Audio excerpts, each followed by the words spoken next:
bisa menutup mata kalau banyaknya perbedaan ini bisa saja memicu pertengkaran dan pertikaian di antara kita.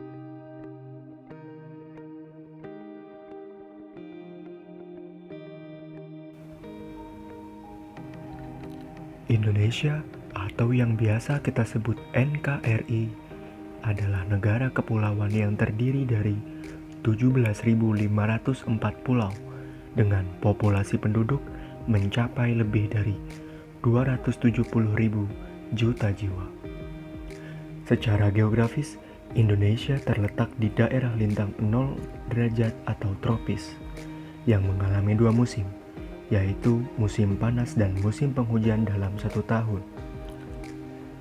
Indonesia juga berada di pertemuan dua benua dan samudra, yaitu benua Asia dan Australia, serta Samudra Hindia dan Samudra Pasifik.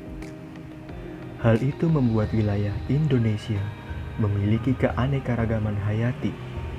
Tidak hanya keanekaragaman hayati, bentuk wilayah Indonesia yang berupa kepulauan juga membuatnya menjadi bangsa yang terdiri dari bermacam-macam suku dan budaya. Karena setiap pulau yang terpisah memiliki perkembangan sejarah sendiri yang menumbuhkan beragam kebudayaan.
Seperti yang sudah kita ketahui sebelumnya, bahwa bangsa Indonesia terdiri dari bermacam-macam suku, agama, dan budaya.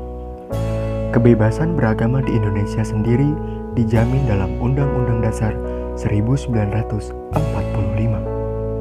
Adapun agama yang diakui secara sah di Indonesia adalah Islam, Kristen Protestan, Katolik, Hindu, Buddha, dan Konghucu. Agama-agama tersebut disebarkan oleh bangsa lain dan pedagang asing yang datang ke wilayah Indonesia. Keberagaman agama di tengah-tengah masyarakat menunjukkan bahwa bangsa Indonesia adalah bangsa yang religius. Semua agama meyakini akan keberadaan dan kekuasaan Tuhan. Meski sistem keyakinan dan ibadah antara satu agama dengan agama yang lain berbeda, menganut agama merupakan hak asasi manusia yang dijamin oleh Undang-Undang Dasar 1945 Pasal 28E Ayat 1 yang berbunyi, setiap orang bebas memeluk agama dan beribadah menurut agamanya, memilih pendidikan dan pengajaran, memilih pekerjaan, memilih kewarganegaraan, memilih tempat tinggal di wilayah negara, dan meninggalkannya serta berhak kembali.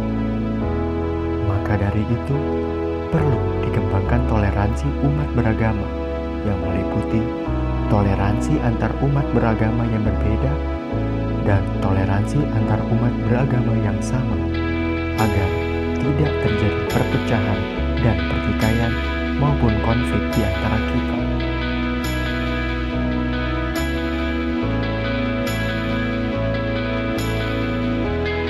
Selain keberagaman beragama, Indonesia juga memiliki keberagaman suku, bangsa, dan budaya.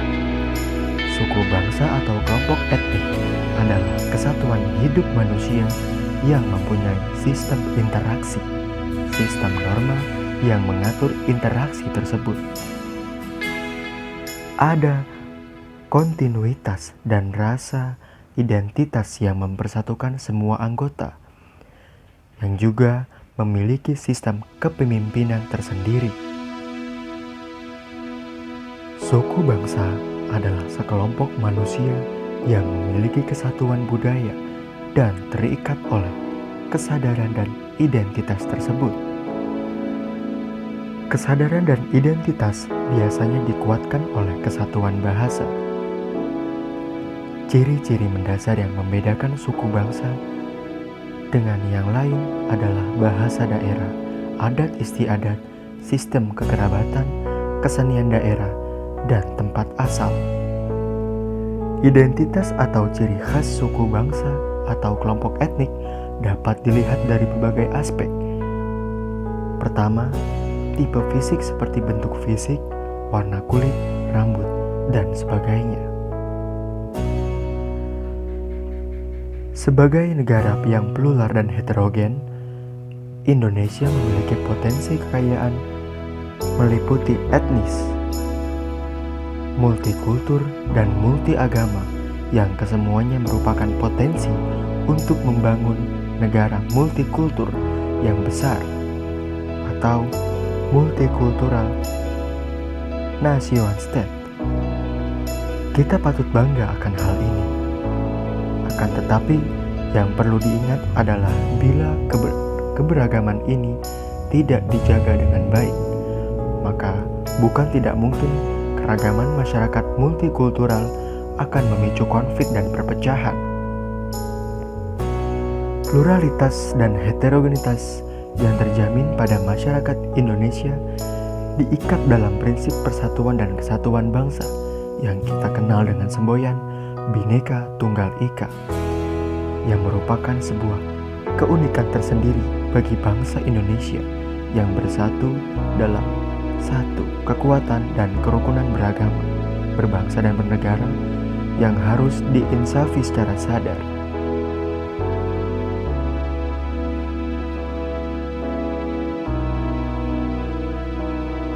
Namun, kemajemukan terkadang membawa berbagai persoalan dan potensi konflik yang berujung pada perpecahan. Hal ini menggambarkan bahwa pada dasarnya tidak mudah mempersatukan suatu keragaman tanpa didukung oleh kesadaran masyarakat multikultural.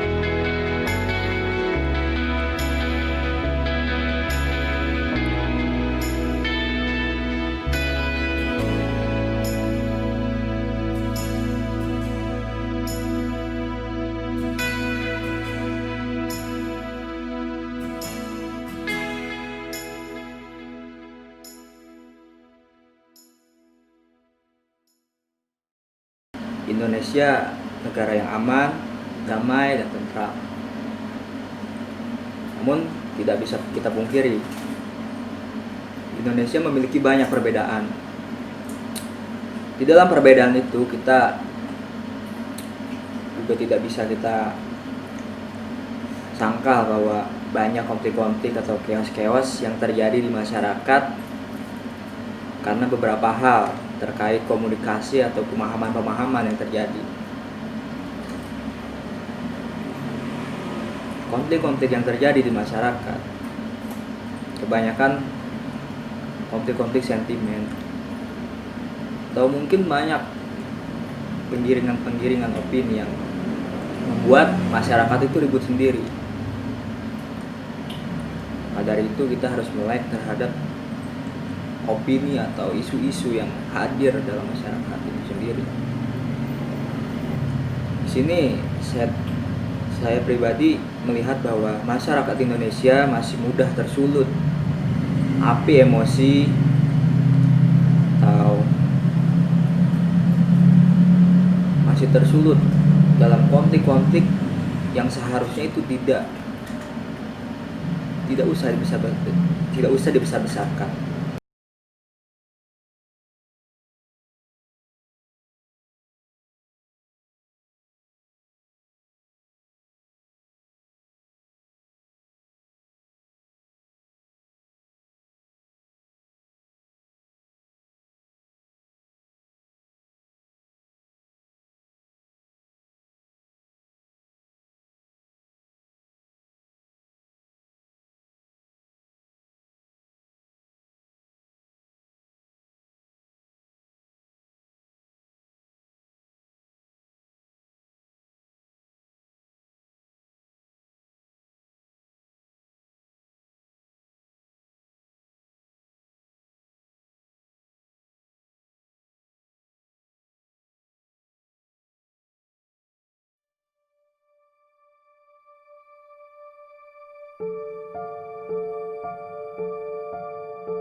Berbicara mengenai konflik, istilah konflik secara bahasa berasal dari kata kon yang berarti bersama dan vigere yang berarti benturan atau tabrakan.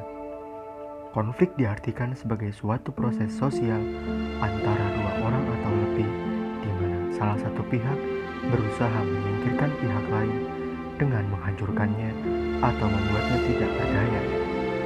Dalam hal ini, konflik agama dapat diartikan sebagai suatu pertikaian antar agama, baik antar sesama agama itu sendiri maupun antar agama satu dengan agama yang lainnya.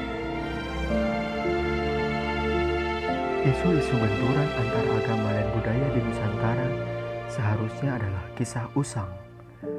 Namun, ekspresi beragama mengancam ekspresi berbudaya masih saja terjadi di Republik yang telah berdiri selama 73 tahun ini. Tidak hanya konflik agama, konflik budaya pun dapat terjadi. Konflik kebudayaan terjadi karena adanya pertentangan antara kebudayaan satu dengan kebudayaan lainnya yang dapat menimbulkan suatu permasalahan atau konflik. Setiap suku tertentu memiliki budayanya masing-masing, adat istiadat dan kebiasaan tertentu yang beragam. Keanekaragaman tersebut tentu membawa dampak dan konsekuensi sosial yang beragam.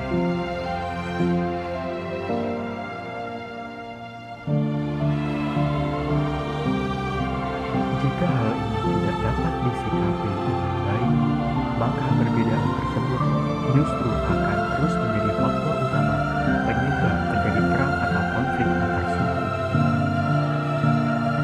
Setiap suku akan menginterpretasikan budaya yang mereka lestarikan, sehingga terciptalah stereotip yang dapat mengakibatkan lestarinya perbedaan. Penonjolan stereotip suatu suku amat berbahaya, namun faktanya stereotip dan stigma buruk itu tetap hidup, bahkan tanpa disadari kian meluas. Bahaya karena hal ini dapat menimbulkan pepecahan perang antar suku akan menjadi hal yang tak bisa dihindarkan. Konflik tersebut biasanya terjadi karena hal sepele seperti prasangka negatif, tapi berhubungan dengan kepentingan suku dan ras, maka rasa simpati antar sesama mereka membuat konflik tersebut menjadi bukan hal yang sepele lagi, melainkan hal besar seperti meletusnya perang antar suku. Berbincang mengenai agama dan budaya di negeri yang majemuk seperti Indonesia adalah tema uzur, sebab sejarah peradaban di Nusantara ini telah memperlihatkan agama dan budaya telah bersanding dengan damai. Para pendiri bangsa dengan penuh keyakinan mendirikan negara berdasarkan keberagaman masyarakat dan budayanya. Hal ini lagi-lagi tercermin dalam Pancasila. Semua dengan satu tujuan, yaitu mencapai masyarakat yang adil dan makmur. Budaya sebagai produk hasil rasa karya cipta manusia yang boleh jadi tidak berdasarkan agama. Sekarang, tugas agamawan dan umat beragama, bagaimana budaya itu tidak keluar dari nilai-nilai agama dan sekaligus keagamaan itu tidak keluar dari nuansa kebudayaan. Rekonsiliasi ini yang harus kita lakukan. Indonesia memiliki Pancasila dan Bhinneka Tunggal Ika untuk menghadapi kemajemukan yang ada. Namun, pemahaman pemahaman terhadap dua simbol negara itu masih minim di mata masyarakat.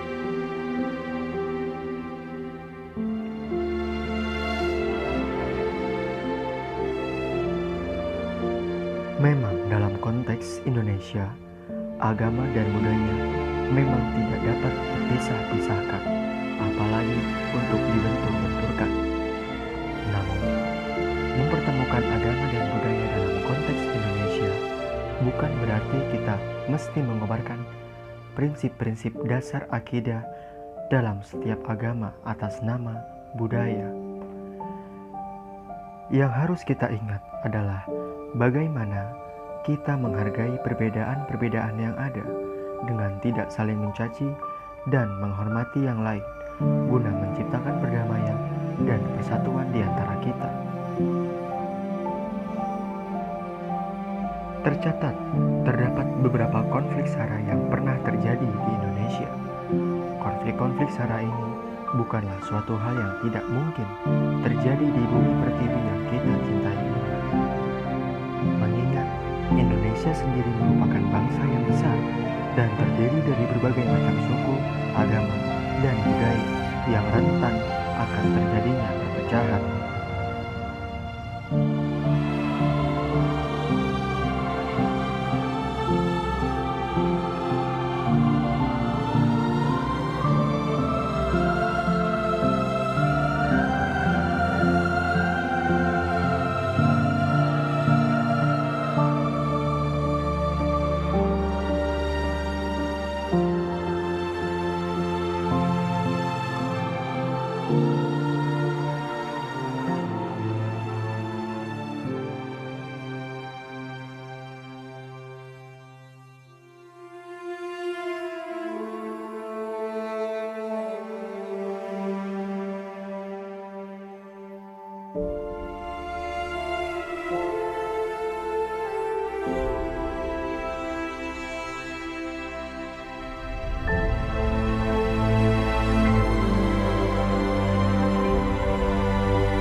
Allahu Akbar.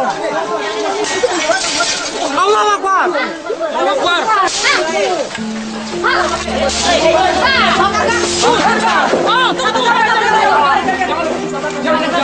Tunggu dulu.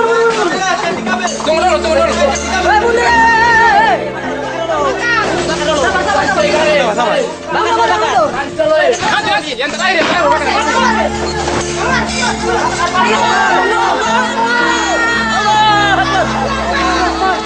Allahu Akbar.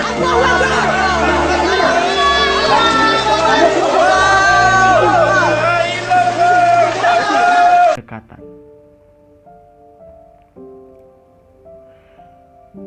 Pencapaian kekinian yang makin positif itu tentu tak terlepas dari kontribusi individu, organisasi, lembaga, dan komunitas lintas agama yang juga terus-menerus secara intensif mereduksi potensi dan pemicu konflik, serta kekerasan di satu sisi.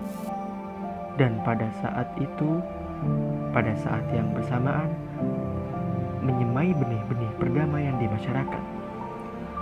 Majelis Ulama Indonesia Maluku, Gereja Protestan Maluku,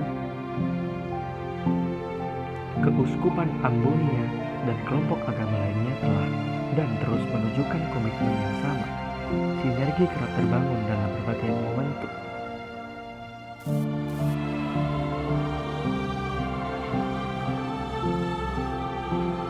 Atas peran berbagai pihak itu, saat ini perbedaan di Maluku telah dapat dikelola dengan bijak.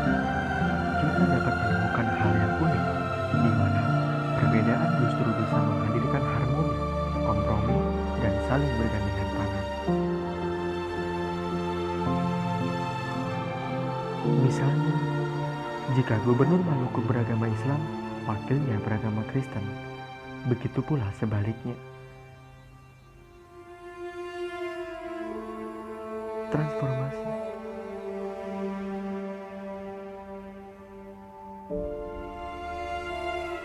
Transformasi simbol-simbol kearifan lokal seperti pela, gandong, larvul ngabal, aini, kalabedo, dan lainnya terbukti efektif sebagai alat pemersatu. Selain menjadi simbol kultural bersama atau kemonvelos yang menyatukan masyarakat Kristen dan Muslim, baik asli Maluku maupun pendatang, dengan modal sosial yang ada, masyarakat Kepulauan Maluku kini terus guyup dan rukun, saling membantu tanpa harus membedakan suku dan agama. Semua ini mencerminkan dan memberikan pesan kepada kita bahwa persaudaraan dan kemanusiaan adalah nilai yang universal. Apa yang terjadi di Kepulauan Maluku kini dapat menjadi pelajaran penting, tidak saja untuk masyarakat Maluku, namun juga bagi masyarakat tanah air di berbagai daerah. Apalagi di tengah kondisi makin merebaknya intoleransi dan radikalisme yang dapat mengancam integrasi sosial dan bangsa.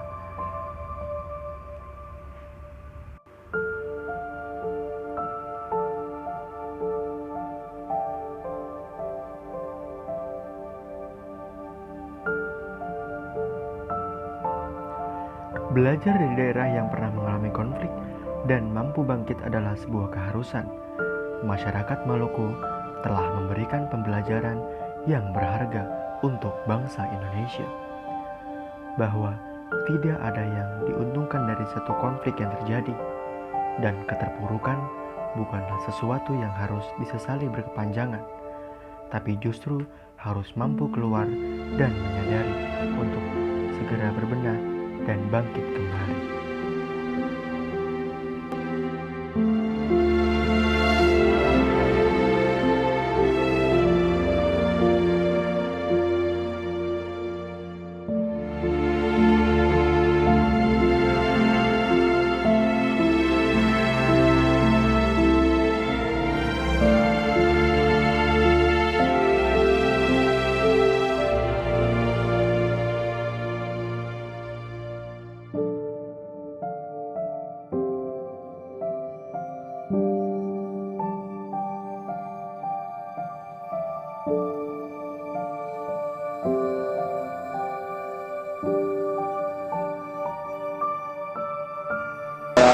Salah satu mobil Brimob yang dipakai lainnya.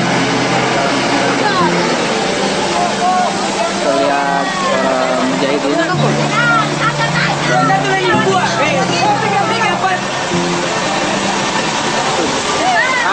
mau pergi ke Galala meneruskan perjuangan di sana.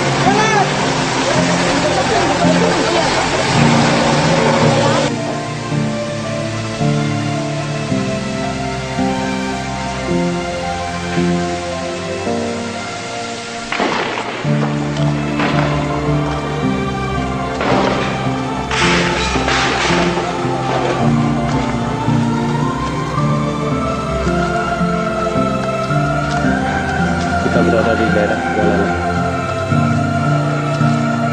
termasuk pusat wilayah operasinya. besar di wilayah Ambon.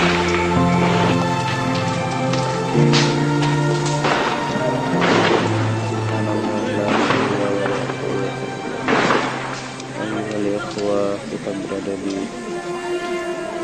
daerah Astar, yaitu suatu wilayah yang akan memasuki wilayah Jalalan. Saya izin membawa peralatan senjata mau masuk ke Galala. Sekarang adalah hari ini adalah menjadi Hindu perkampungan Kristen yang sudah habis terbakar. Terlihat ini siap untuk menyerang kembali. Hari ini adalah hari Sabtu tanggal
Indonesia dengan sejuta perbedaan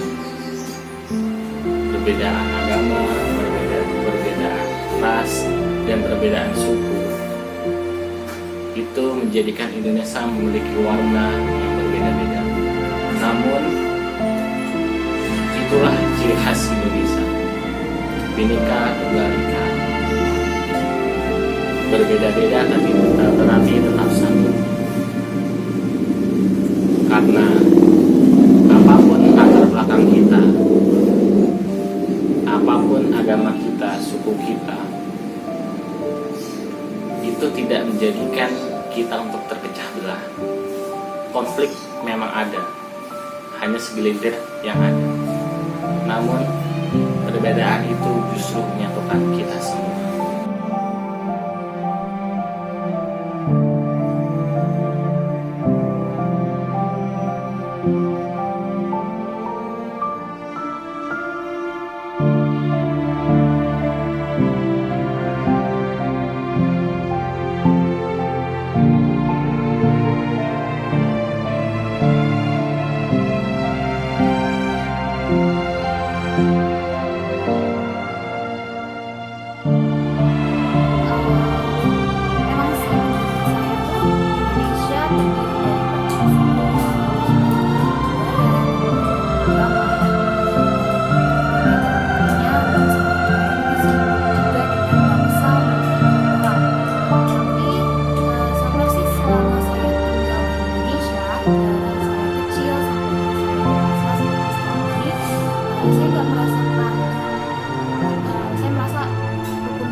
Tapi ya memang kita nggak bisa menutup mata kalau banyaknya perbedaan ini bisa saja memicu pertengkaran dan pertikaian di antara kita. Maka dari itu sudah seharusnya tugas kita sebagai masyarakat Indonesia untuk menjaga persatuan dan kedaulatan bangsa.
Kalau misalkan berbicara bagaimana kondisi Indonesia hari ini, banyak sekali jawaban yang bisa mewakilkan untuk menggambarkan situasi Indonesia. Karena tidak bisa dipungkiri, kabar Indonesia hari ini memang kita bisa lihat dari berbagai aspek gitu. Dan berangkat juga dari fakta bahwa Indonesia itu adalah negara yang sangat heterogen, di mana banyak sekali kultur, banyak sekali ras, dan banyak juga multi budaya yang hadir di Indonesia gitu. Jadi dengan berangkat dari fakta tersebut, memang sangat rentan sekali dengan hal-hal yang mengarah kepada intoleransi, terus misalkan disintegrasi, dan juga konflik yang bisa mungkin bahkan menimbulkan provokasi juga gitu. Jadi kalau misalnya berbicara Indonesia saat ini, akan banyak sekali beragam jawaban yang bisa mewakilkan kondisi tersebut gitu. Dan saya yang menjadi warganya akan mengatakan dari kacamata saya sebagai masyarakat awam biasa yang hadir di Indonesia dengan keberagamannya seperti itu. Jadi intinya Indonesia memang dengan berbagai keberagaman yang hadir itu sangat rentan juga dengan berbagai konflik yang akan